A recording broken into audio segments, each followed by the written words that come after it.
Hey, what's up, y'all? I'm back. Sorry about that, man. A little bit of technical difficulties, but I'm back at it. I'm back on this live. I'm so sorry about that. Man, crazy, right? Just when it was getting good. So, back to the topic. I want to know is BNA Island and Carson, California still on here? So I can bring them back on here because that was crazy, y'all. I don't know what's going on with my phone, man. It has a mind of its own sometimes. But the topic again is being clear about your intentions and being honest about where you stand in a relationship before you even get to the point of, having all these good feelings, all of that happening, and then all of a sudden it's not all it's cracked up to be. Yo. I don't know what's going on this week is crazy. Okay. So I want to just shout out all the people that hey B Brown, what's up? I see Judah Priest joined on, Caddy Kev, Darla and a Rose. She plugged in. What's up, y'all? Thank you for joining in. I'm not sure if they'll wave to you because there we go. I can wave. All right, awesome. So, yeah, y'all. Let me tell y'all a funny story real quick before I continue with this joint. So, I was at work, and I definitely left my charger at the daggone job, okay? Because, I'm new and fully new into this, so I'm doing everything on my phone. And my phone died, y'all. I ain't even gonna lie. I'm gonna keep it all the way funky with y'all. We being honest, right? My phone died because whatever little cheap charger that I got to replace it is not doing the job, okay? It got one job and it's not doing it properly, okay? And I'm still trying to wait until my thing gets to at least 2%. It's still at 1%, y'all. Oh my gosh, what is going on with the world? Like, conversation getting all good and it get cut off. Y'all. But being clear about your intentions is very important. I want to continue. Yeah, as long as it isn't water damage, yo. I know. B Brown, I know. Like, don't be making me feel worse than how I already feel, okay? Because I'm like, can it just get to 2% just so I can feel a little bit better about this live not cutting off? It's one of those things. I mean, anyway, let me talk about sponsorship. Sponsorship is very important because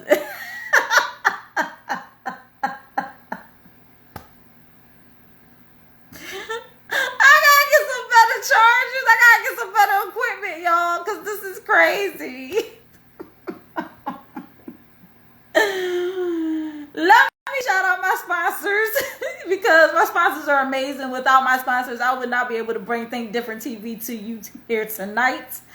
All right, so my amazing sponsors are Anointed Ads, award-winning graphic design and website company, 14 years in the making, honey, over 100 websites created. He also created a flyer for Think Different TV, as well as flyers for me in the past for my financial business. So if you need a flyer for an event that's coming up, definitely hit Phil up. I call him Professional Phil. He gets things done in a timely manner. It's his eye-catching designs. Like, I'm telling you, he's amazing. So when you're ready to get your project started, you can hit Phil up at 609-534-0237. You can also like him on Facebook, follow him here on IG at Anointed Ads. That's ANOINTEDADS. All right. He also has a website, www.anointedads.com. So, when you're ready to get your project started, you can check out his work, hit him up. When you mention Think Different TV, you get 15% off. And after saying all that, I'm a little parched, so I'm going to drink some of my Uphoria water. Okay. Uphoria water is Also a proud sponsor of Think Different TV. The cleanest, healthiest water in Philly, y'all. Alkaline water with minerals, no chemicals, no additives, none of that crazy stuff in it. Because you know sometimes the worst water be in the best looking bottles. And it be killing us, y'all. Alright? You know when we had COVID running amok some 2 years ago. Actually still running amok now, but I don't know. I ain't hear nothing about a daggone COVID in a while. All right, I hear more about the slap than anything. But yeah, COVID, when everybody was running out to the stores and they was like, oh, I gotta go and get a whole case of water. Well, guess what? That case of water was killing you, honey. I'm gonna just be honest. You know, some people went out to get that water to stay hydrated and keep COVID away, and actually it invited it into your body because it was breaking down your immune system. Think about it. Think about it. All right. So get y'all some Uphoria water. All right.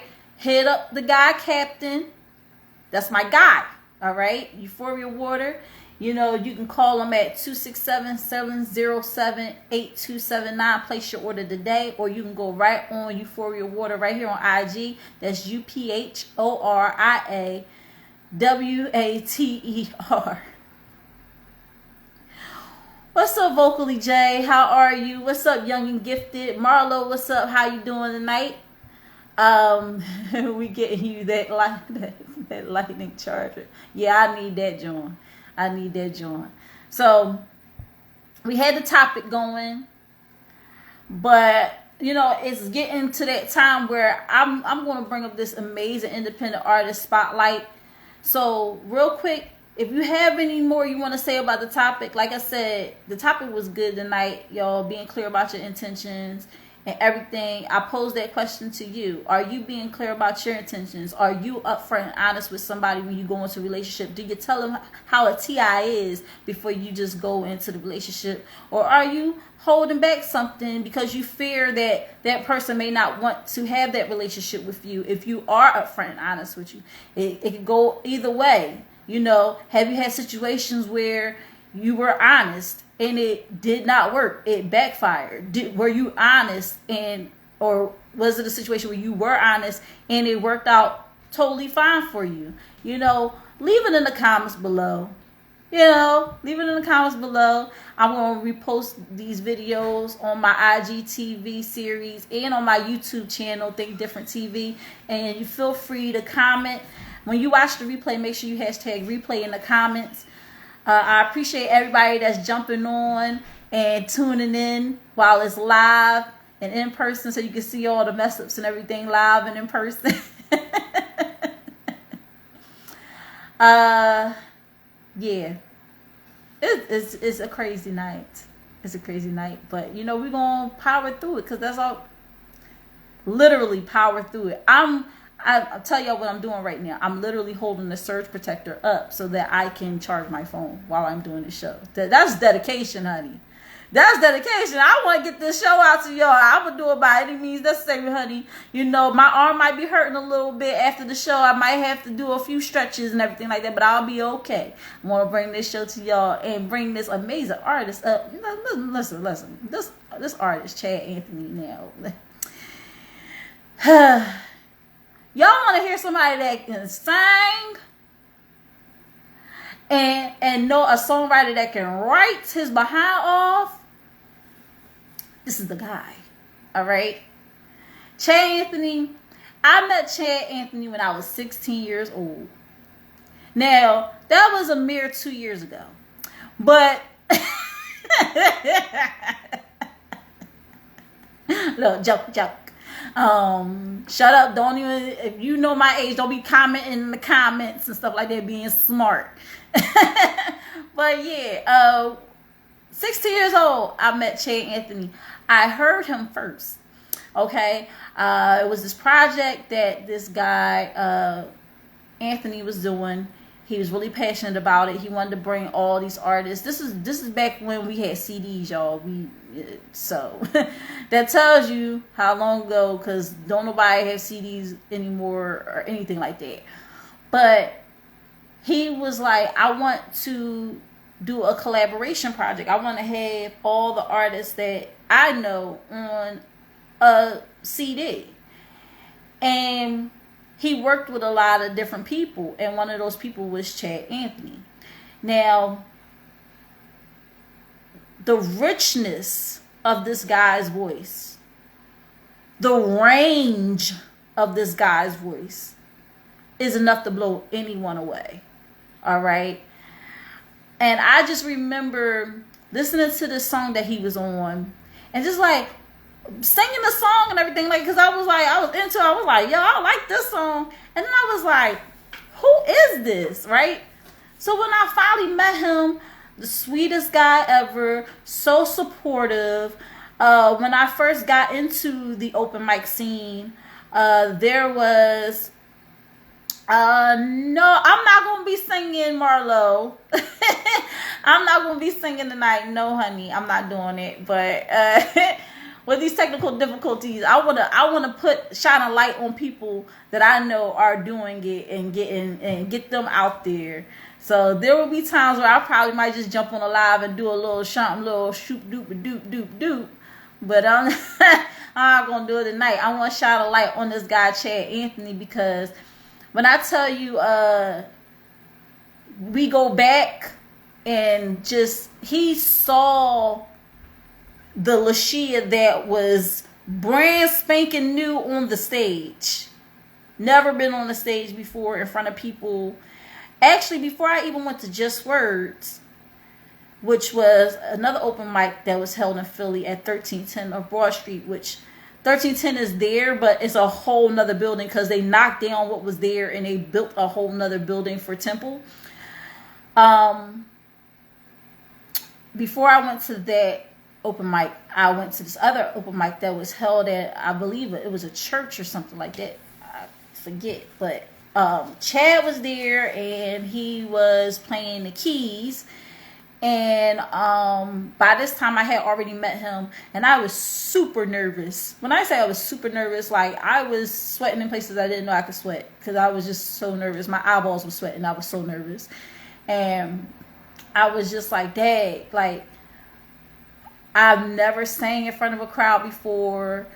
But he had experience, and he was one of those people that I looked to as a mentor and as a guide in the music realm, in the open music scene, open mic scene, and just all of it. And he's just an amazing person, and I want to bring him on because I want to interview him and do it properly. Okay, so here we go. Let me just put that out there to bring him in.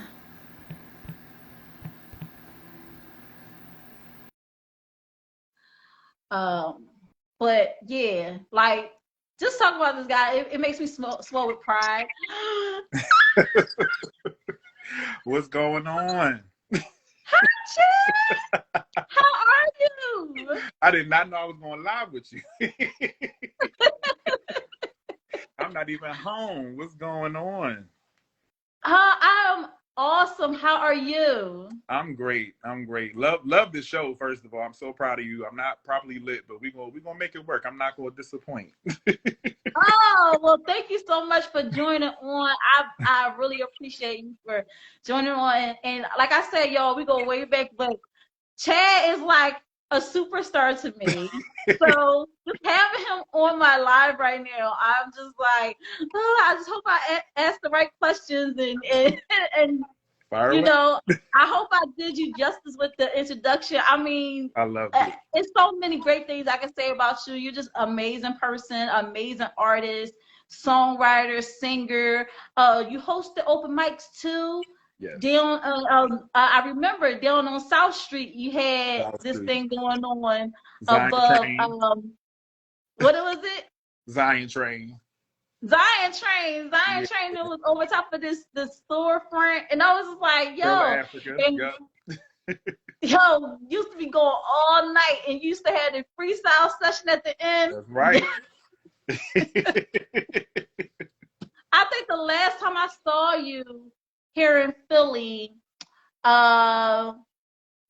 Well, of course, we saw each other like because you used to be right up there around where I am currently now, which is crazy. I moved right into the hood you used to be in, like literally like down the street.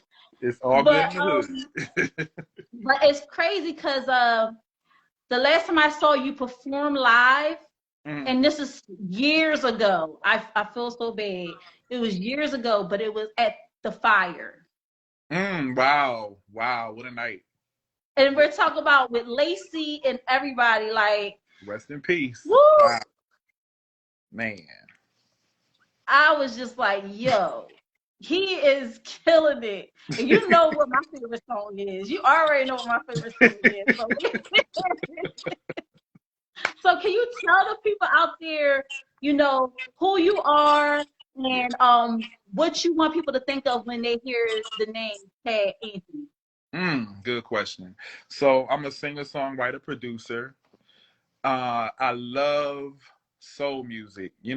Like when everybody was, I listen to popular music too, but I just love singers. I love vocals. I love powerhouse vocalists. I grew up on people, you grow up on who your parents listen to. And the people my mother listened to was Al Jarreau, Patti LaBelle, Nancy Wilson, Natalie Cole, Teddy Pendergrass. I Mm. was even on the Teddy Pendergrass choir when I was like 12, So all the Prince, Michael Jackson, Shaka Khan, like all these amazing people that just do acrobatics with their voice, that have crazy range. That's what I go to. I've never been into, just I like smooth singers. I could rock with a Sade. I could rock with, Raheem Devon. He got range too. But I've just Mm-hmm. always tend to go towards power vocalists. So naturally so, when I hit the stage and got a band behind me, it's gonna be crazy. So, but to answer your question, when people think about me, I just want them to think about soul music. And I love soul music because it's honest music. It's not necessarily a genre, because when you listen to people that are called, soul artists, they go from jazz, rock, R&B, and I never want to be contained in any trendy fad of music. You know what I'm saying? So when you think of Chad Anthony, I want you to think of soul music. Awesome, awesome. And definitely, I tell you guys, he ain't no lie. He put all the soul up in there. It's like listen to him sing is like having a pot of greens and some and so listen, y'all understand like when you're young and you are coming into the music scene and you are unsure of your vocals and everything like that, Mm-hmm. and you see somebody just so sure of what they want to do with their music and what they want to put out there, Yeah. and you're just like, Dang, I want to be like that. I want to be clear on what I want to do in the industry. Mm-hmm. I want my music to have I have a purpose and I want that purpose to shine through in my music. And you have done that. You Mm-hmm. have done that 10 times, 100 times, 1,000 times over. And I just look at you as such like you were the guy that I'm like, if I'm going to write a song that I want people to feel, Mm-hmm. I'll listen to some Chad Anthony and I'll be like, okay, let me get back focused. You get what I'm saying? So even the songwriting, like you sparked that in me because I saw what you were able to create, and I was like, dang, I want to do that. Mm-hmm. I want to And do that. it goes both ways, because we met when we was teens. You know what I'm saying? Like, I'm trying to think, and I can't be too loud because I'm not home. I got a loud voice, so we got to do part two so I could really sing for y'all. But it was with Anthony. I forgot what was his rap name. Mecca. Mecca. No, is it Mecca? I Yeah, think it is Mecca. Mecca. Yeah. Yeah. Um, and it was on that track. We gonna party.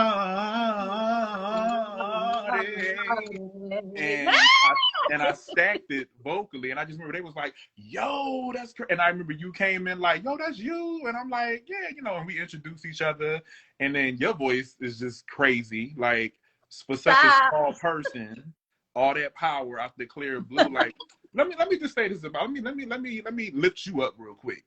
So, I met you when you was doing, hooks for them and stuff like that and working on stuff. But then when I really met you as a performer is Dowling's Palace. Correct me if I'm wrong. But to see you like live and with a band, and you were singing songs from artists that no other female was touching, and that was Toni Braxton. Toni Braxton ain't an easy artist to sing. You know what I'm saying? So to have those strong, colorful lows and those highs, and like your voice has crazy range, and Thank like you you. said, if I inspired you, you definitely inspired me because I got to watch you grow into a woman. You know what I'm saying?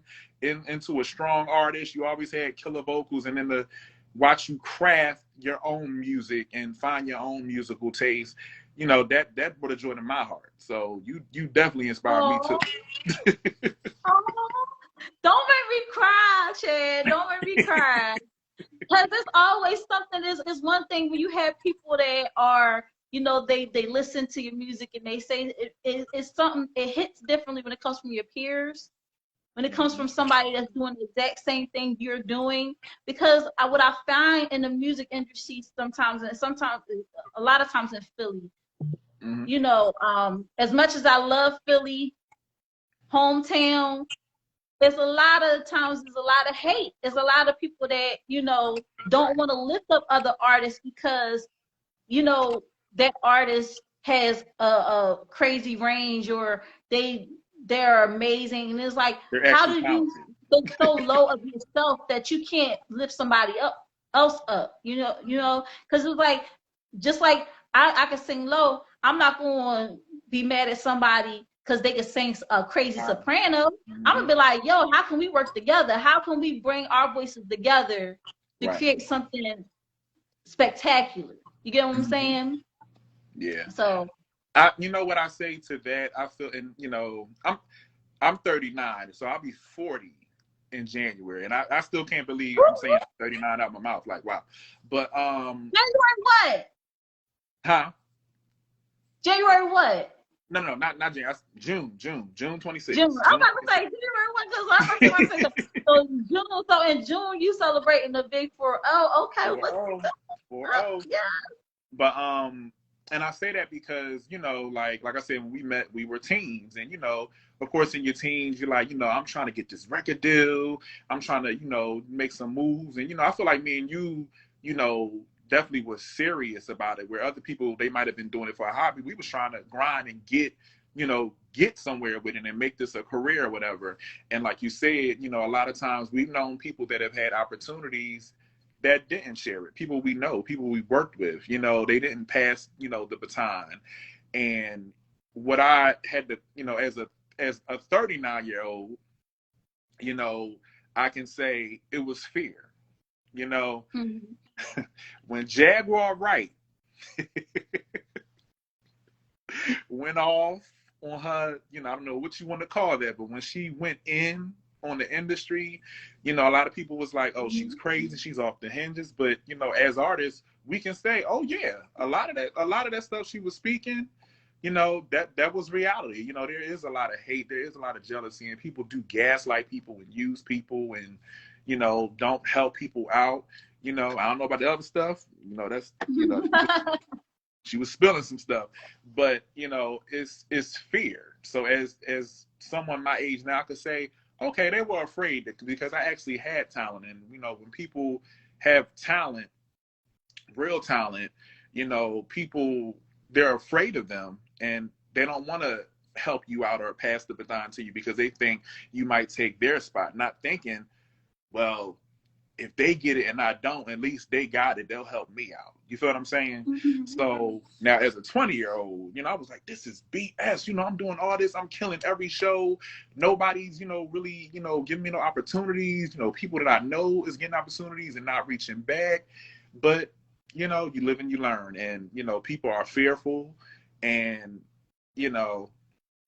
I've learned to not be that. Like if I get something, trust, believe, I'm reaching out to you. I'm coming back to my people, because we're family. We're all we got. Absolutely. Like we have friends, we have family, but we don't have people that understand what it's like to be an artist. And So what I realized, you're absolutely right. What I realized is that when you met those challenges, you was able to create your own lane. right, That's when you design train. That's when you allow other people to come through and shine through at what you had going on. right. And what I can say is that you were never stingy with the stage. Never. Like soon as somebody you hear somebody in the audience singing, you're like, come on Come up on here. up. Come on up.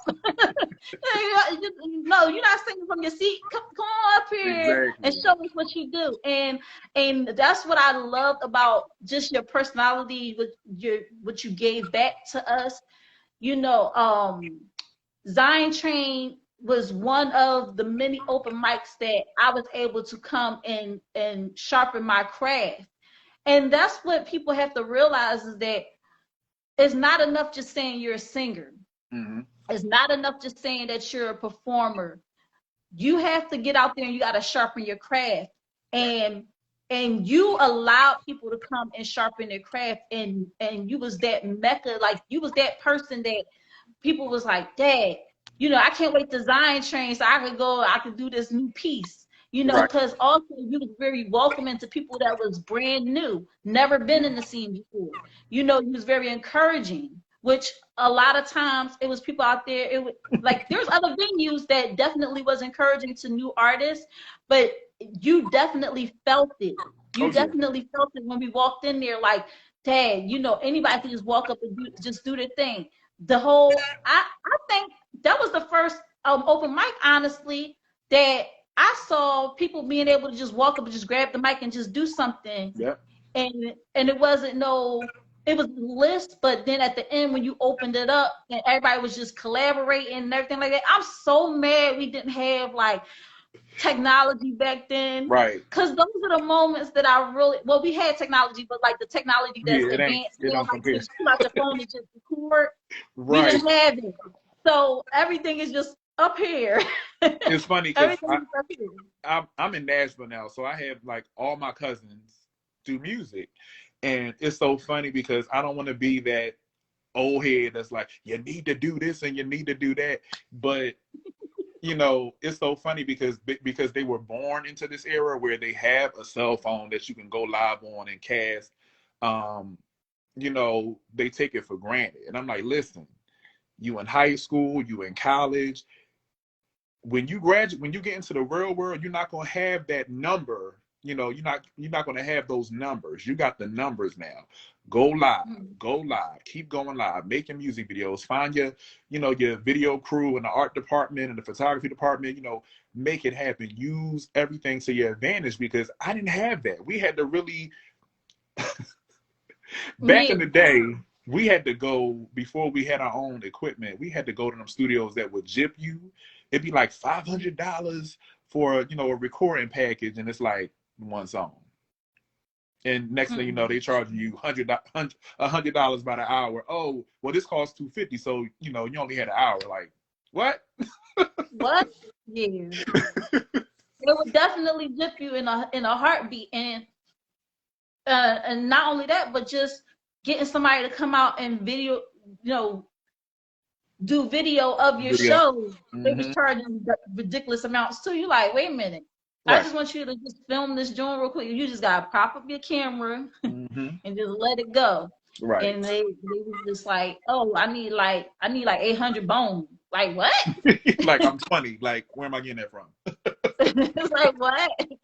So what I will say is that you are definitely somebody that takes lemons and make lemonade. And one other way you've done that is that during the pandemic, you was doing a lot of videos on YouTube. I was checking you. I was checking you. You had a whole project that you did. So can you tell the people about that really quickly? You talking about like me going live, that one? Because I forget sometimes. Yes, the live ones for the pandemic, it was like you was quarantined. So Yeah. So I did, what did I call it? I think it was Chad Anthony live sessions or something like that. And Yeah. you know, so I'm in Nashville, so you know, there's not as many black venues or as there used to be. And then to go through a pandemic where it's like I'm stuck home. You know what I'm saying? And at first in my office, they didn't send us home. Like all my friends went home, and I'm like, and everybody was doing TikToks and all this type of stuff, and I'm like, I want to join them, but I'm still working from the office, you know, afraid to catch COVID, you know. And so I just didn't have the time or whatever to just I was tired when I got home, but like that. I just didn't have time to do it. So, but when they finally sent our office home, I was like, oh yes, I got time now. And so what I did was, you know, I'm a producer, an arranger, and I said, okay, I'm gonna go live. But then when I watched other people's lives, you know, it was kind of the same way that I looked at open mics and how I did my open mics differently.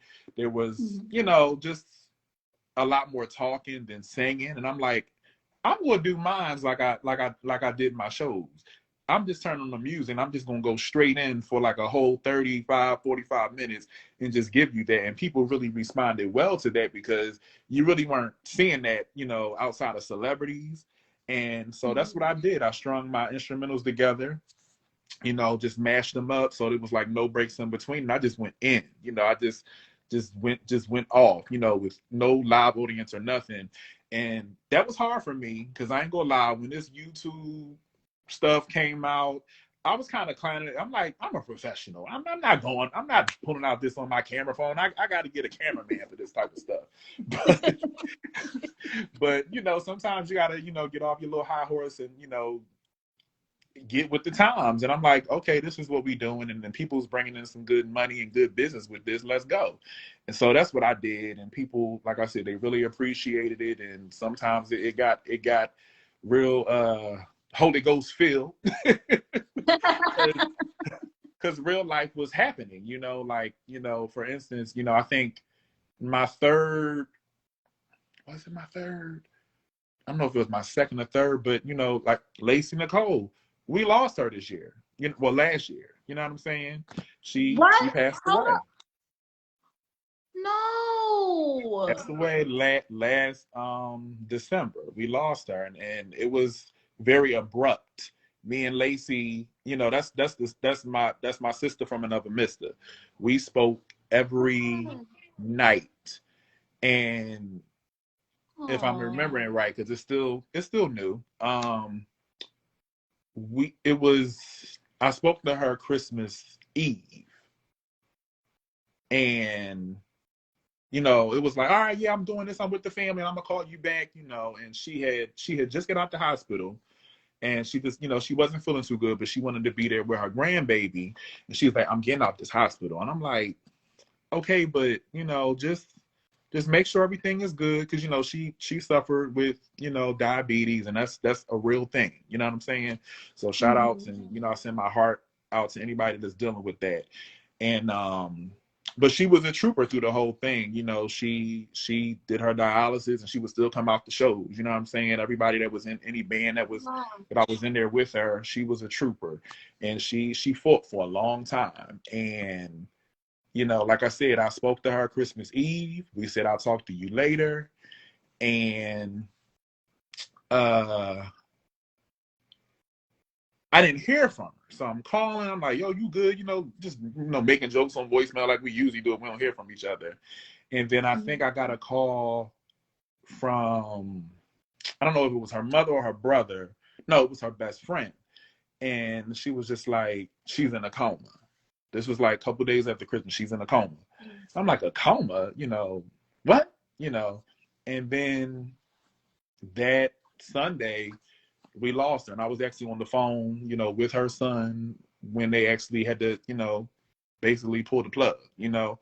And so I had to go live that following week with that, like, was just knowing that, like, damn, my sister's not even, she can't watch this, you know. I was planning on, I was setting her up to go live on her own channel, you know what I'm saying? So, Mhm. you know, it was some real stuff going on. That's why I said sometimes it got real, You know, I shed a little tear while I was singing. I don't know if people noticed it, but it was real. But it was good to know that, you know, I could touch people with my music and, you know, going live or whatever, because I had to heal myself. So, you know, so I was glad to be able to do that. It's not over. I'm still doing it. Still got a lot planned. But I heard you say that earlier, and I was like, did he really say I that's saw the your face. I'm like, I don't think she caught it. I'm like, he didn't say that because literally, like, but you know what? When someone has such a warm spirit and is such a warm person, Mm-hmm. they don't ever really go. Right. That's true. So I think that's why I was like, I wasn't privy to the information. I'm Mhm. so sorry. My condolences go out to her family, and she, every time I saw her, she always had a smile on her face. She just was always a very, and them vocals, honey, Man. Man. them vocals. It's like when she used to back you up on your songs and do Man. her own thing. Oh Hmm. my gosh, like just mesmerizing. Y'all were a team. And We it's definitely really hard to come by that person that is just your person. You get what I'm saying? right. So my condolences to you too, Che, because I know how close you guys were, Yeah. you know. But y'all did make some magical memories, and I remember sitting up there watching y'all perform and just like, I want that. I want that. I want that so badly. Just to have somebody I can rock out on the stage with. Hmm. Y'all could not even be singing no words. Right. Just a whole bunch of just ad libs back and forth. Just stupid with it. Wait a minute. So a memory just popped in my head. Mhm. That happens every once in a while. And shout out to One Beautiful Range. I think that's your cousin Yeah, yeah, yeah. here on IG. It's so funny with She's these been names. I'm like, commenting. Yeah, she's been commenting and everything. Thank you for tuning that's in. my I thug. think Mr. Magic, thank you for tuning in. Um, so yeah, I remember when we were singing backup for Alexis. Yeah. We was down at um Where were we? Philadelphia. Was it Philadelphia? No, Pennsylvania. No, Philadelphia International. That's what it's called. Yep, I remember that. And there was oh my gosh, why am I not remembering? I forget what year that was, but that had to be But like, that was in 2010. yeah, 2010, 2011. Yeah. Like 12 years ago. So yeah, so anyway, you know, that show was live. This is how this was when the live stream was just starting and everything like that. Right. And that camera was it was real bad. Like when you go on the site, you had to go on the site and then you had to like watch it on the site, and it was just Right. like real. The lighting was not good or nothing. But Yeah. anyway, she said she opened up the floor. She was like, "Okay, I'm gonna let y'all go ahead and do y'all thing, do some." Little ad And living. Chance Solo was just like, "Really, my dude? Really?" This was like. Yo, he was just like, he went all the way down. Okay, woo. I was like, yo, I can't. Because, like, I think I went on after you, and I was like, I don't even know what I'm going to do after that. You had it. You killed it. Yo, but we sang back up with each other. This how I know, like, it's just, you never really notice, like, all the people that was in your life until you like look back. You really start looking back and be like, dang, like we did that, we did this, we did this. Right. Soon as she said that she had you as the other background singer, I was like, oh, she trying to show off, cause you just don't be having just Chad Anthony on background vocals and you not trying to do like an amazing show, okay? And just you doing your own thing too. Just I love how you are able to keep the audience engaged. Mm-hmm. And you were doing all original stuff. Like I don't think I've ever heard you do any covers. Okay, so I'm glad you said that. So, the artist development. So, okay, so I've always had a very weird voice. I was an alto up until I was like 17, 18. And then my voice just dropped so much so that I had to get a vocal coach. Shout out to Owen Brown, which is a crazy vocal coach. When I say this man will damn near climb on top of you and turn your head a certain way and make you produce a sound, it's like, okay, you're crazy. But he really pushes the sound out of you. He knows, like, he basically teaches you your whole body is an instrument. And at that time, this is how crazy it was for me when I made that transition, because when I was like 17, turning 18, I was like short, chubby, and then all of a sudden I just shot up to like 5'11" and just lost all this weight. So I was dealing with a new body and a new voice. So, I guess puberty came late for me, and it just came out of nowhere. So I was just like, oh, how do I talk? Like, so yeah, my mom somehow found him, and he showed me the ropes, and I was really sad because, my high notes have always been, the highlight of, my singing, and I just didn't have them anymore. And during that time, I was at the Village. We was doing plays and stuff like that.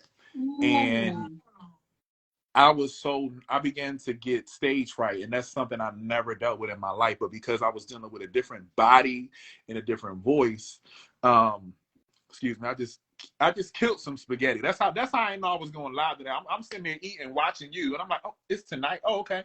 So my stomach is like, what's up? But I got stage fright, and I would start throwing up before I sang. That's how bad it got. Wow. So yeah. So, but like I said, that came and went. And I learned how to use my new voice, and I actually still had the high notes. Could actually go higher from the things he taught me. So I had a really good range.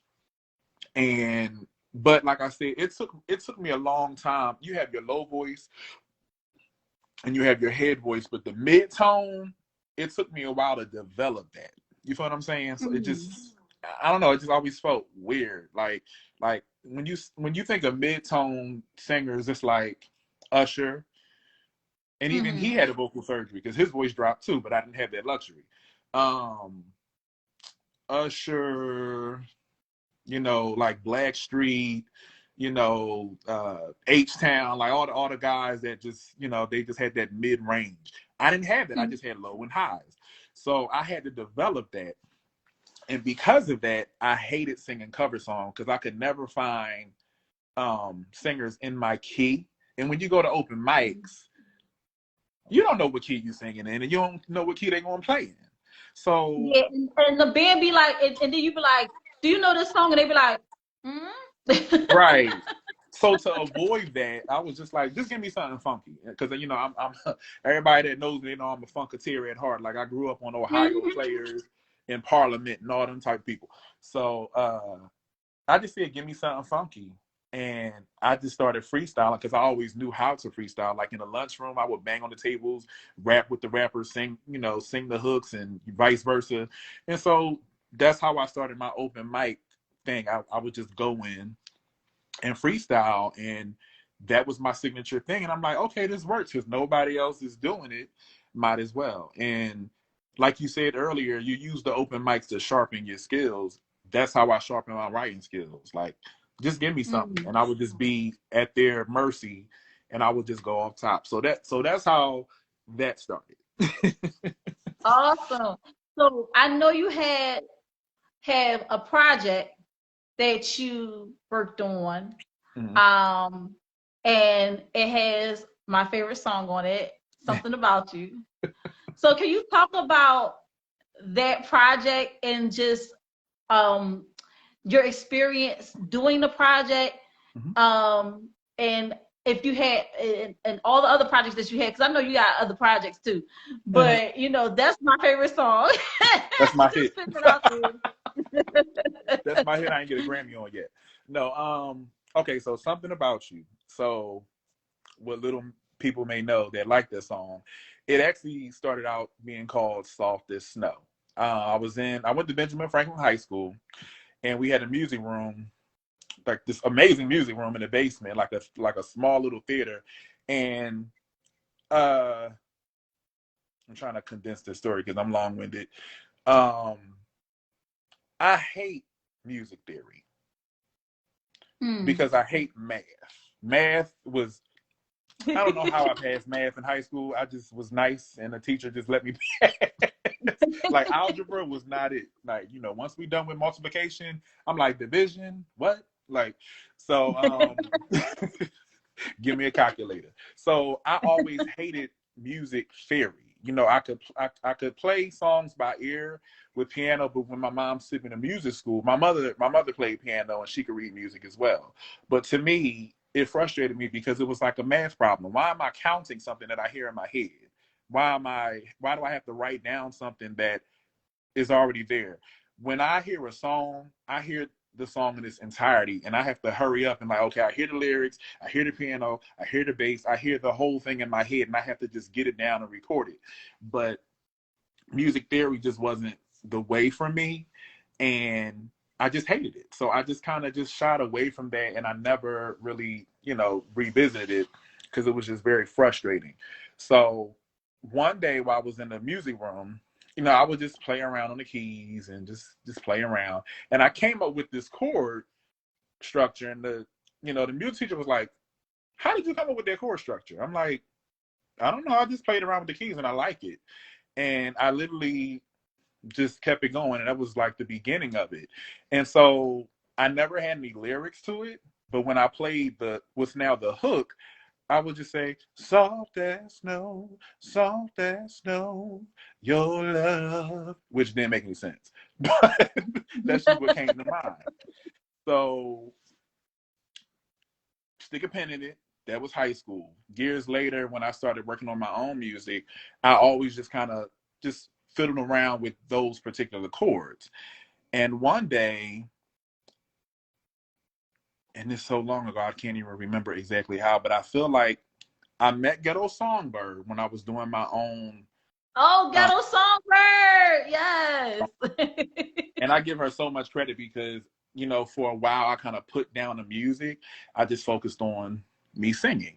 But as we all know, it's very hard to find a keyboardist because they charge you as if you like. Here's the thing about Philly artists, and I said I wasn't gonna go off on the tangent, but anyway, here's the thing about Philly artists.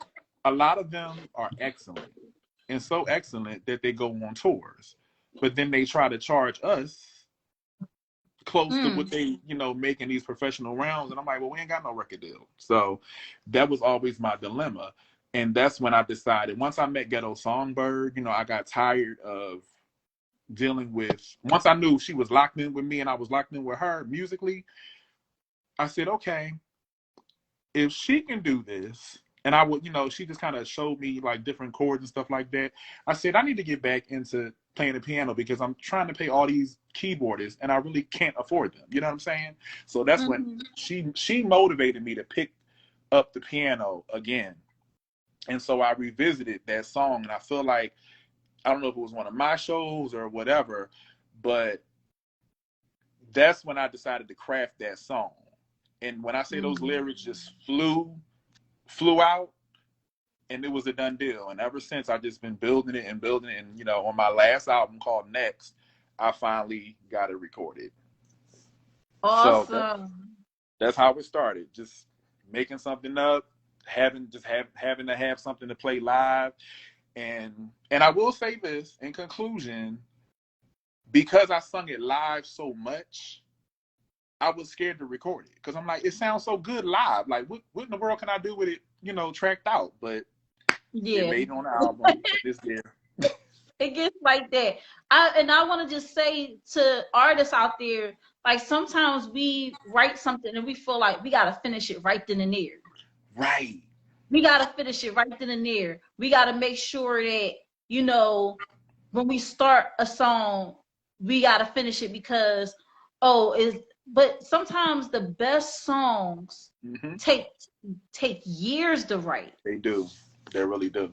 You know, I had that happen to me recently because I had a song that I had the first part in the hook, but then like when it got to the bridge, I Right. always would get stumped. So I was just like, I just left it alone. Sometimes you gotta leave it and come Leave it back to and it come back to it. time later. And then one day I was just sitting there waiting for the train and I was like, oh my Mm-hmm. God. Oh my gosh, Yep. I know what I'm gonna do for that part now. And it just hit me out of nowhere. And I think Babyface even talked about that once. He said he Mm-hmm. had a song. Actually, this song was already completed, but it was like one of those songs that was in a vault. And he never like did anything with it or nothing like that. Mm-hmm. When he did the Waiting to Exhale project, it was which one was it? Was it Exhale? It was one of the songs that Whitney did. I think it was Sure. Why Does It Hurt So Bad? I think it Why was does that it one. hurt so bad? Yeah, yeah, yeah. Yeah. And he said he didn't touch that song for like the longest time and then finally, but I could be wrong. But it was one of the songs on the Waiting to Exhale soundtrack Mm-hmm. that it was a song that he had in a vault and years later when he's working on this project resurfaced. Yep. And then he was like, I know who I could give this to. I know who will bring it out the way I hear it in my head. Right. And it could be a matter of the lyrics are not completed or, you don't have the right, you hear it in your head. You're like, Dad, I wrote this song, but I'm not the one that's supposed to be singing. I feel like it's supposed to be another voice singing it Right. that I don't have that voice or it will take me a while to develop the voice that's required for this song. Mm-hmm. That could also be a thing too. You might write a song that may be out of your range at the time, and you Yep. take time to develop that range, and then you're able to go and sing the song again. And because you have the range developed, you Right. can now achieve that song. So, writing songs and Mm-hmm. recording and all that stuff, it's a marathon. It's not it's a marathon. Right. It's not a race. Go, You can't just you going back know to what you said about like the right voice and stuff. It's funny you say that because let me see. I think I met. I'm mixing up the years. Years go by so fast. I feel like I met Ghetto Songbird in like 02, 03, maybe I think it was 02, 03, 2002, 2003. And like I said, I had started performing the song, but it still wasn't done yet. It wasn't, that song finally got completed in 2009, and that was when like me and Lacey met on the scene. She met me when I was singing for Young Niche and Nick J under Purple Management, and Miss Jade and all them. I was singing backgrounds for them and stuff. And Lacey actually met my mom because I was actually singing background for them at a Tiffany Bacon event. Shout out to Tiffany Bacon. And was this that at night, Warm Daddies? no, this was before she. This was like some spot in South Philly. It was like upstairs. You had to go upstairs. This was before she went to the 5 spot with it. So Oh. right. So that's my mom met Lacey there because I was singing with them and they just so happened to sit next to each other. And I freestyled again a song to my mom because I went on open mic after I sung background for them. And so I introduced myself to Lacey. That was that. But then me and Lacey met again when I started singing background for Ronan. And I love singing backgrounds. And I think that's why, I was any artist that's listening, like, yo, get in where you fit in with other artists because you can learn so much. Don't be an island. You know what I'm saying? And I think that's the part that people in this younger generation that they may possibly miss because we just bump into each other all over the scene. That's how us artists met, So, maybe they'll do it virtually. But I met Lacey again singing background for Ronan. We got cool. and we would see, each other on the scene here and there. And it wasn't until 2009 that we got into another band called the Funky Circus. And while I was, rehearsing to sing Something About You, I heard them chiming in the backgrounds. And I said, wait, come here, do this. Sing that part for me, because I never had voices to play with but my own, and with that particular song. And that's how it finally got completed in 2009. So that's like 98 to 2009. Yes. See, there you go. Like it's a marathon. It's not a race. So you gotta take your time, and it's like that song is such a hit because it's one of those things. Is like when you put all the ingredients in a slow cooker, Mm-hmm. right? And you let it cook and you let it simmer, Well, right? Yes, you can't like which call said Kirk Franklin, he was talking about the microwave versus, cooking the day before, that's right. like it's Mm-hmm. one of those things you gotta slow cook. You Slow couldn't cook. microwave that song because it wouldn't hit as good as it does right now. Right. Take And your it's time. the thing about that song is timeless. Mm-hmm. You want to create that timeless music. It don't matter what year you listen to that song in, it always fits. It always fits. It doesn't have a time limit on it. It's not like, oh, that's so 90s or that's so early 2000s. Like Right. it can go with any decade. Mm-hmm. Any decade. And you know what's funny? Let me tell you a secret about me about recording. Like I said, I'm a funketeer. Like if I had to choose a genre, it's funk, because that's just my lane. You know what I'm saying? I love just the bass and the thump and just just getting it in. I hate recording slow songs and ballads because you really have to hear yourself, and you really gotta like I could sing all day anything, slow songs, fast songs, but to record ballads, slow songs, you can't be hitting flat notes. Like you might can get away with a flat note on a fast song, you know what I'm saying? But you can't get away with a flat note, or be off time on a slow song, because you really, you got to do it over and over and over again. And as recording artists, yeah, we like getting into the studio, but when that third, fourth hour hit and you singing the same damn line and can't get it right, that is so annoying. Yeah, and I've been there. It got to a point where it's like, you know what? Maybe I just need to take a break. Right. Come back to this. Because the momentum, it's momentum. It's like you go into the studio, you be so hyped up, so pumped to do this song. Right. And then when it's up here sounding right, and then it's not sounding right coming out this way, exactly. it gets frustrating.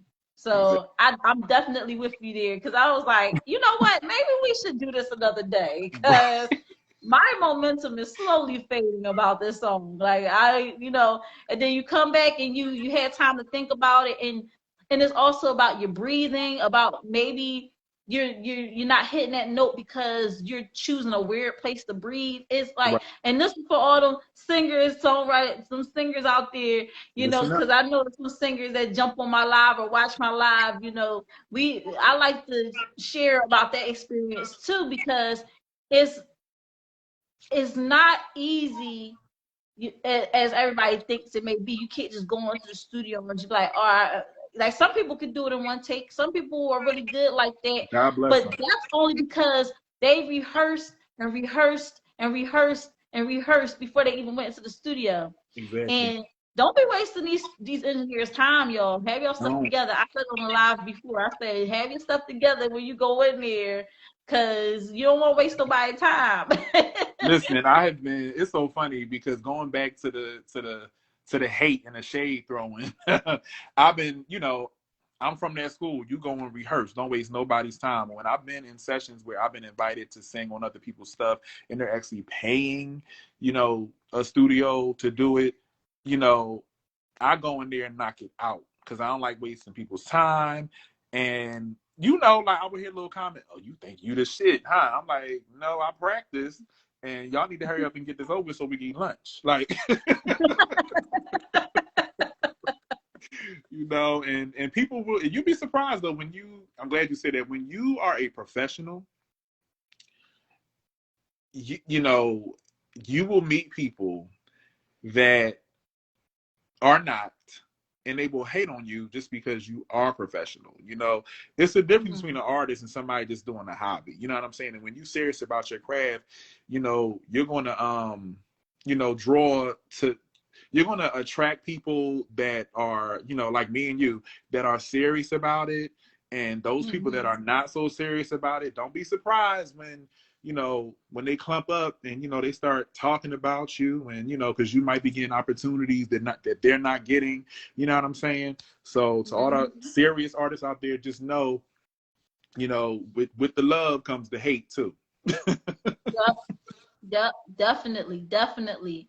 Mm-hmm. So, Chad, you know, dang, oh man, I wish I could go all night with I this know. show, man, because I swear, like we touching on some stuff, but I would love to have you back on the show because Part two. I want to do I actually want to do a show in the near future where we talk about, you know, music topics, Mm-hmm. you know, music business topics, because it's one thing to have the talent and the gift Right.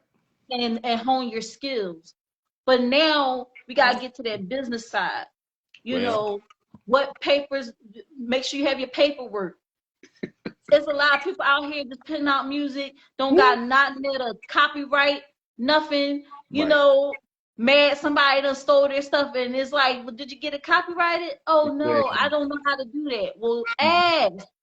Right. We got all these things, all these tools at our disposal now that we should not be up there talking about something we don't know how to do anything. You can Right. Google it. That's Google true. it, you can YouTube it, you can find out how to do all of this stuff because that's how I learned.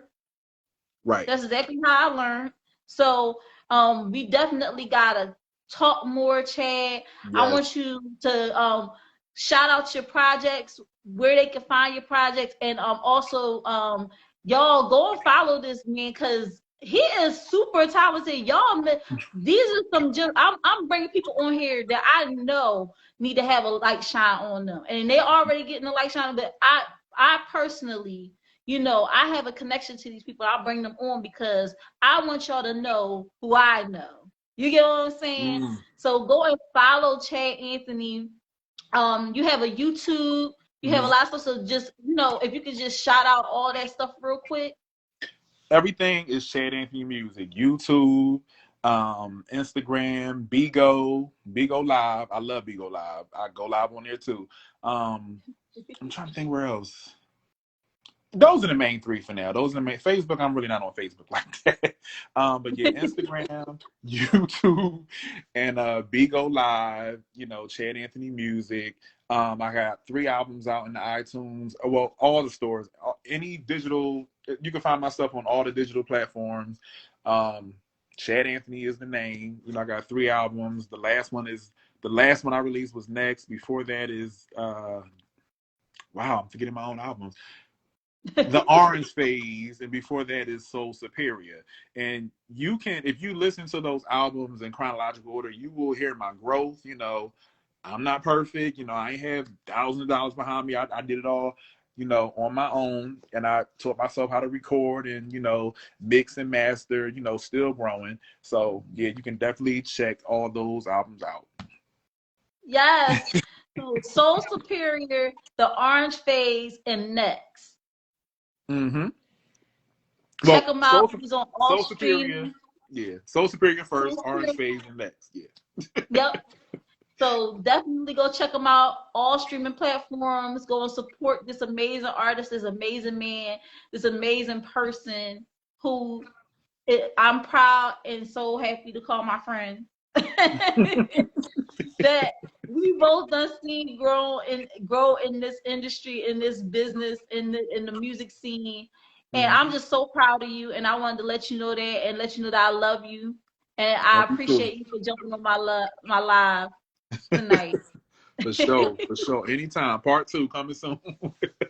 Absolutely. So I'm gonna let you go, Chad. I gotta All jump right. into this financial tip for my peoples, let them All know right. about some things real quick. But Cool. definitely would love to have you on again very soon. Cool. Peace and love. Man, wait, how do you leave? Okay, leave. Technology, right? You learn a little bit every day.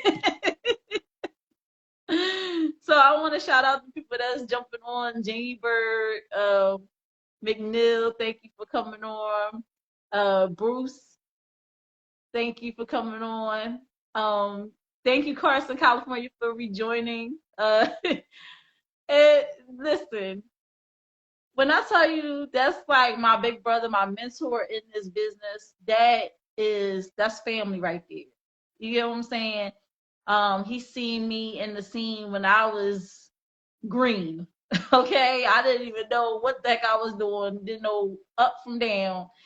And just to have those people that uh want to see you grow and want to see you progress and want to see you be successful, and they rally behind you and they help you along the way, that is something that is really amazing. And when you have people in your life like that, you want to give them their flowers and everything while they're still here to smell them, you know. So I didn't want to waste no more time. I was like first week of April, I need to get Chad Anthony on here. You get what I'm saying? Cause that's my bro. All right. So y'all, before I jump into this financial tip, I gotta shout out my sponsors, because without my sponsors, this show Think Different TV would not be made possible. So let me get this little swig real quick. So the first sponsor is Anointed Ads. Anointed Ads is an award-winning graphic design and website company. 14 years in the making, over 100 websites created. And he just has those eye-catching designs. When you see an anointed ad, you know it's an anointed ad. All right. And the thing about it is that when you're ready to get your project started, all you have to do is give them a call. You can call them at 609-534-0237. I don't know why, but I feel like I'm saying, is it 5345? It's been a lot going on, y'all. I'm trying to keep everything together. Especially my phone, keep it charged while I'm doing the show. I can't feel my arm. But anyway, yeah. So when you're ready to get your project started, make sure you call Phil, get it started. Um, when you mention Think Different TV, you get 15% off. So that's always good, right? First time around, he's like, listen, just mention Think Different TV. You get 15% off of your project, get it started. He does flyers for events. He does flyers for businesses. He everything. So just hit up Phil and get that project started today. All right. Anointed Ads, Black owned business. That's ANOINTEDADS.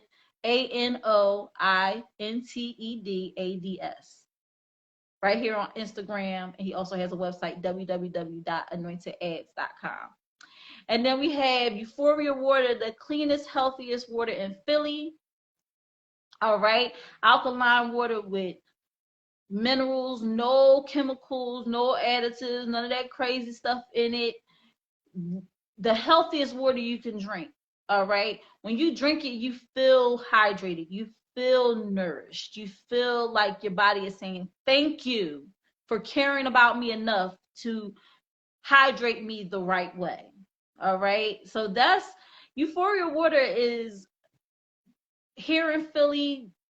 He's opening up shops in other states, getting people on board to get Uphoria Water out there. His name is Captain. When you're ready to place your order for your Uphoria Water, you can just go to Uphoria Water right here on IG. That's UPHORIAWATER right here on IG.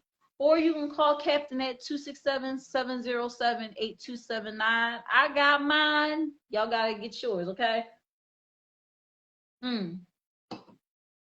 Just I got gallons. I got gallons of it. Gallons. It's the only water that I drink, that my son drinks, because gut health is important. and you want to make sure that you are putting the right thing in the body. Let me just read. It says anti-aging, anti-aging, anti-inflammatory, detoxifying, hydrogen-rich, antioxidant, and alkalized. And I'm gonna tell you, doing a 30-day, if you ever did one of them 30-day cleanses or whatever, and you're like, I want to do a 30-day cleanse, well, make sure you're drinking the right water too when you're doing that cleanse. So shout out to Uphoria Water, which is one of my sponsors. So those were the sponsors of Think Different TV. If you're just joining in, again, this is Think Different TV, LaShia, and I'm going to jump into this financial tip for y'all tonight. So the financial tip for the night is 4 reasons why policies, life insurance policies do not pay out. All right. So what sparked this in me to talk about is a lot of people look at the percentage at which life insurance policies don't pay out, and it's very high, very high. Like for term policies is 97 to 99%. For whole life policies is 80 to 85%. The reason why they don't get paid out. Number one, the length of time. If you do, now I'm doing term policies. That's what I specialize in. That's the type of policies that I do. Because I feel like they benefit the client in the long run. Now, a lot of people, they get these term policies. This is the not number one reason, but the first reason why term policies don't pay out at a high rate is because of the fact that some of these younger people who are healthy that qualify for term policies end up getting term policies that are not long enough. So they'll get a 10-year or 15-year term policy. It could be cost. That's what they're worried about. When you go to a company like me, I know our term policies go up to 35 years.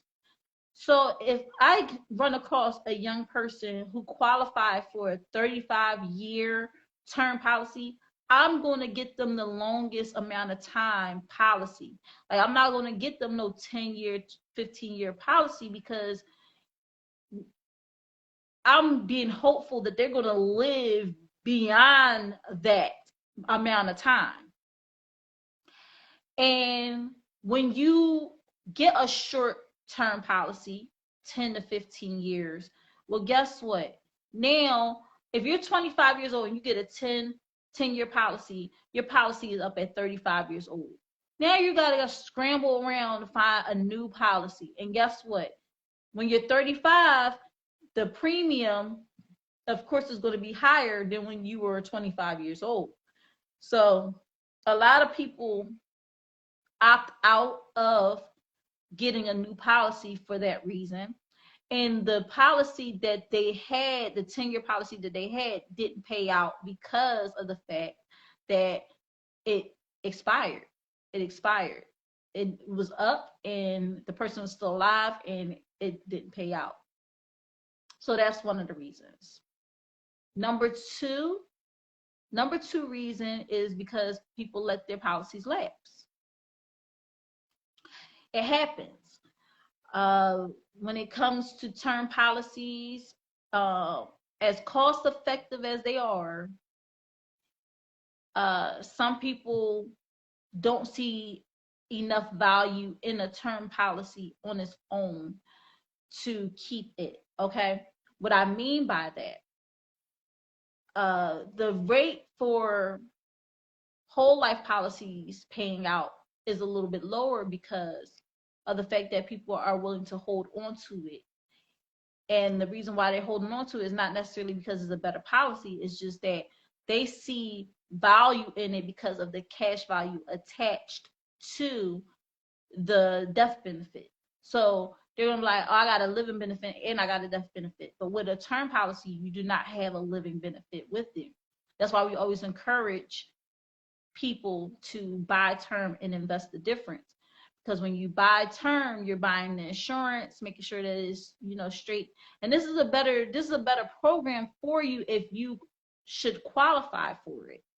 Um, because then you could turn around and, let's say, a typical policy for the same amount of coverage and the same and it's a whole life policy might be $150 a month, but you might get a term policy for 35 years, the same amount of coverage, and you might only be paying $50 a month.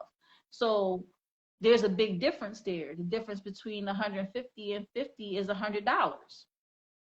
So you take that $100 and put it into a mutual fund, and that's investing the difference. That's where that other piece comes from. So now you're putting $100 into this mutual fund, and the mutual fund grows over time at a 6 to 9% interest rate. And so you have a nice return. And the reason why it's better for the client is because at the end of it all, when I don't want to say at the end of it all, but when the primary insured passes away, not only does their family see the death benefit, but they also see whatever's in the mutual fund account at that time of passing. With whole life policies, you do not, the family only gets the death benefit. They do not get the cash value account. So, but I'm going to another situation, but I want to stress that the reason why whole life policies paying out their percentages lower than that of a term policy is because people see more value in, they see value in the whole life policy that is not truly there. Because they're like, I got to keep this policy enforced, because if I don't, my family will not only miss out on the death benefit, but also whatever's in my cash value account. But they're going to miss out on that anyway, because when you pass away, that money does not go to the family, it goes to the company. So people will let their term policies lapse, and that's another reason why it doesn't pay out. If you don't have a policy, there's nothing to pay out. So you might have a policy for $150,000 coverage, and only be paying $30 a month. And then when it comes down to it, and you're like, some people, they say, I had to sacrifice, I had to make a choice whether I wanted to put food in my refrigerator or pay this life insurance policy, and I chose to let my policy lapse. Well, I think that's kind of crazy, because whole life insurance should not be like an extra. You shouldn't look at it as like an extra bill. You should look at it as something that is necessary to have.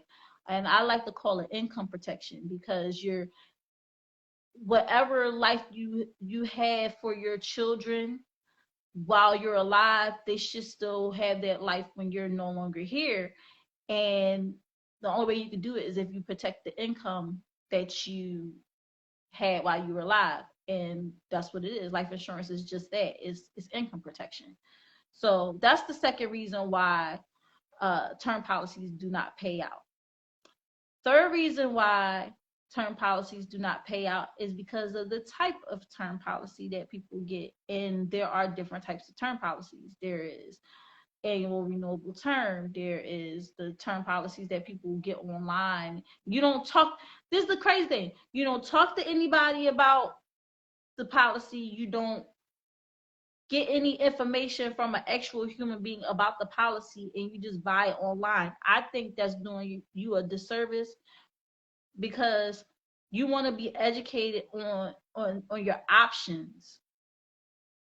And if you are young and healthy and you qualify for a lot of different options, you should have education on each and every one of those options before you make a decision and sign on the dotted line. And a lot of people are just going into these situations where they decide, oh, well, I don't really want to talk to a human being, I want to just get everything online. But when you get life insurance online, you're putting yourself at risk because nobody is fully explaining the terms to you. You're just getting online, and you're not a life insurance if you're not a life insurance agent getting the life insurance, you really don't know what you're buying. You really don't know what you're getting online. And they try to get you with this, oh, it's only $10 a month for a policy, but they're not telling you. They put in a teeny tiny print. Those policies that's like $10, $20, they might be 10-year, 15-year term policies. And you might be going the affordable route right now, but in the long run, it's going to cost you because then you got to get it renewed, and it's not going to be no $10, $20. So it's best to get a level term policy through a reputable company. I work with a reputable company. It's Primerica. I'm going to put it out there. And we have awesome insurance. And the thing about it is, it goes up to 35 years. We have 6 very great benefits that come with the policy. And on top of that, we educate you on what we are giving to you before you sign on the dotted line. So you're not going into it blind. I could tell you, man, I got this one policy before I even knew about Primerica. I got this one policy through another company, and the person did not take time to really educate me on what I was paying my money for. And I was naive, and I didn't ask the right questions, and I didn't, do my due diligence. And that's why I make it my purpose to educate people that if they want to know the information, I give them the information as far as um like when it comes to my doing my life insurance, like giving people life insurance. Of course I'm going to give them the information whether they ask for it or not. But I'm talking about those people that are just asking questions like, should I get this type of life insurance, or what do you think about this, or what do you think about that? I'm going to make sure that they get all the information regardless, even about whole life policies. I don't even do whole life policies, but I know enough about them that I can explain exactly what the person is getting with any whole life policy, because all whole life policies are pretty much the same. They're cash value policies, and there's universal life. There's a lot of different kinds, but they pretty much work the same way. So if y'all want to know any more information about that, I do have a page dedicated to my financial business. It's KS Legacy Building LLC 1. So y'all could definitely look up different information on things. If y'all want to get in contact with me, definitely have all the information there on the page so y'all can get in contact with me if you want to have a one-on-one consultation to know what options best suit you. Feel free to reach out and get in contact with me. And then I'm going to jump into this last reason why it doesn't pay out. So the last reason why a policy does not pay out is the beneficiaries are unreliable. I can't tell you how many times people have put beneficiaries down in their policies that don't know that they're going to be put down as beneficiaries and really do not want the responsibility of being a beneficiary. See, I talked about this before on my lives, but this is one of the main reasons why they don't get paid out, because you put somebody down as your beneficiary. We ask for the contact information, everything like that.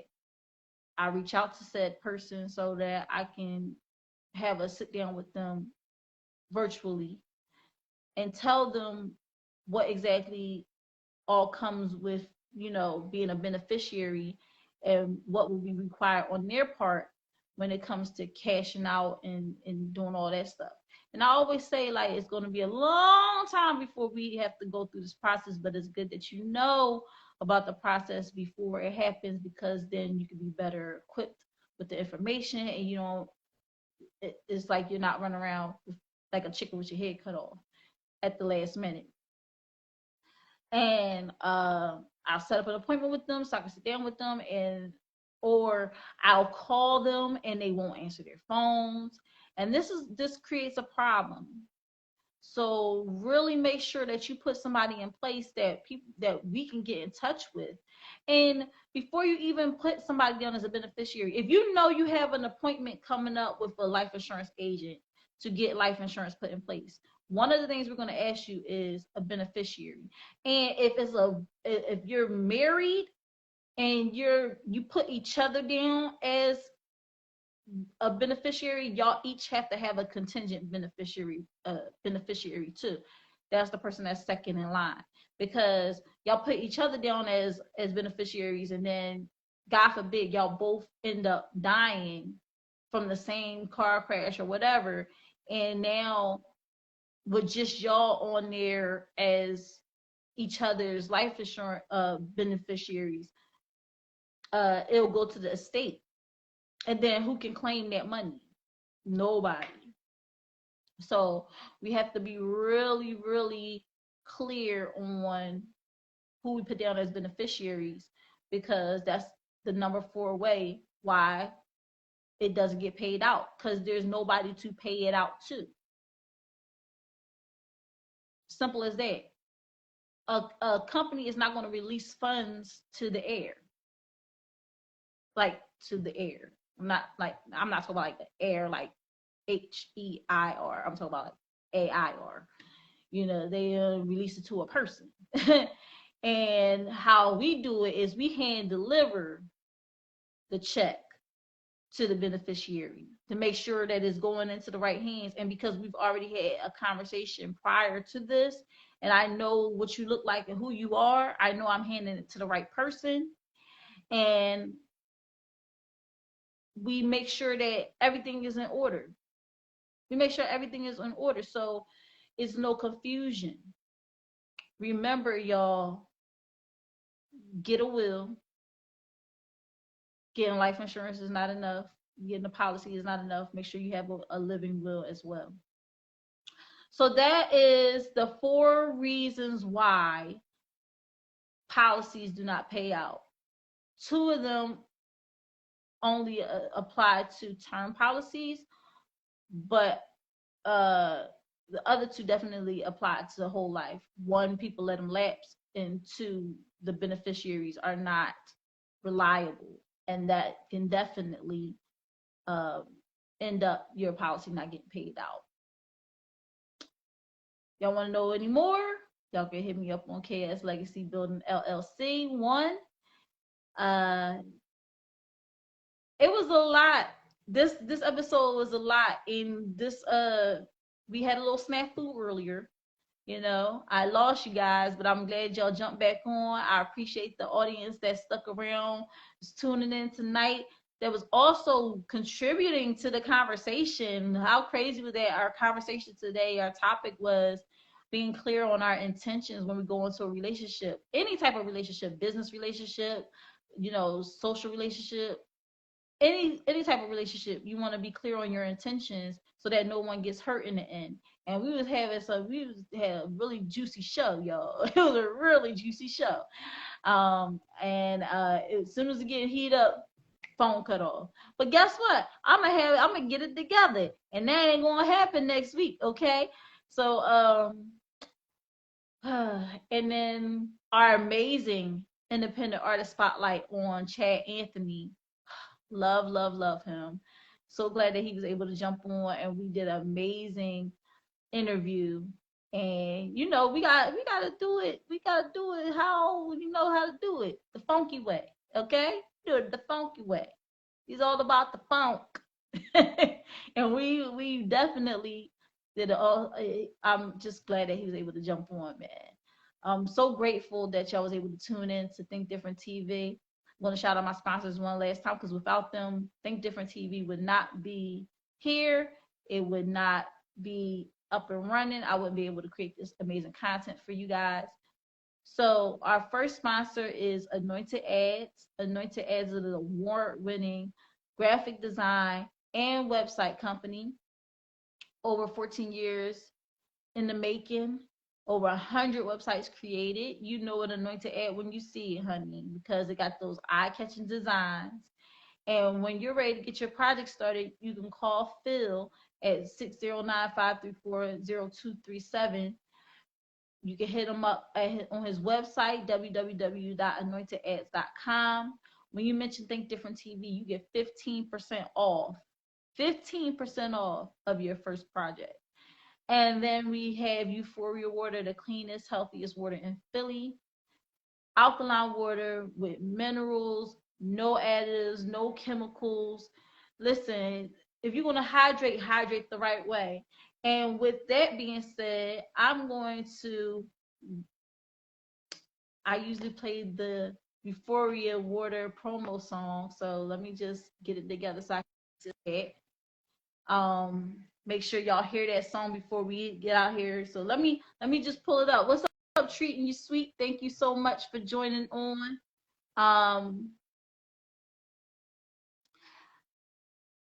Real quick, I'm gonna shout out Chad Anthony real quick. Does have his music on all platforms. Make sure y'all go and check him out. He has his album Soul Superior, The Orange Phase, and Nexus. 3 albums. Check him out. Follow him on Instagram. He said I'm not on Facebook like that, but he has something he does, Migo Live, and also on YouTube, Chad Anthony Music. So make sure y'all go and check him out. Amazing, amazing artist. I want to play this song out, y'all. Give me a moment to pull it up, cause it's just been crazy all day. But guess what? Like I said, we gonna get it together like only we know how. Here we go. So let me see if I can find it. Okay. So we're gonna go out with a bang, y'all. I'm gonna play this Uphoria water jingle. And y'all can rock out with me. Going out this night. My Uphoria water. The Uphoria water promo was done by Medusa Field 215. And when y'all ready to get your Uphoria water, make sure y'all call 267-707-8279. Hit up Captain, get that water today. Hydrate the right way. Here we go.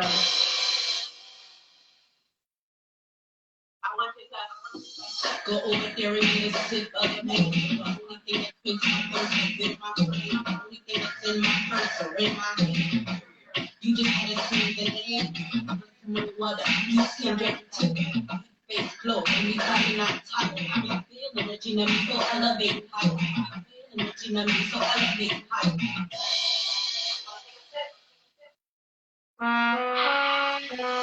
When you sip, you know there's no better. I guarantee you feel much better. This combination, I will get it fake. So with the cake, now he's a king, I have two. He's been putting on what I think, yeah.